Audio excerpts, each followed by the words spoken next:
ফ্যাসিস্টের বিরুদ্ধে আর মুক্তিযুদ্ধের বিরুদ্ধে এত ক্ষোভ কেন? যোদ্ধাদের নাতিপুতিরাও পাবে না, তাহলে কি রাজাকারের নাতিপুতিরা পাবে?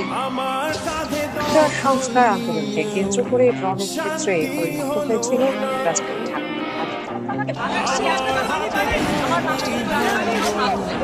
প্রয়োজনে শহীদ হবো, কিন্তু সংস্কার করে তবেই করে ফেলবো ইনশাআল্লাহ। আমার কথাই তুমি বলো, কেমনে হলো তা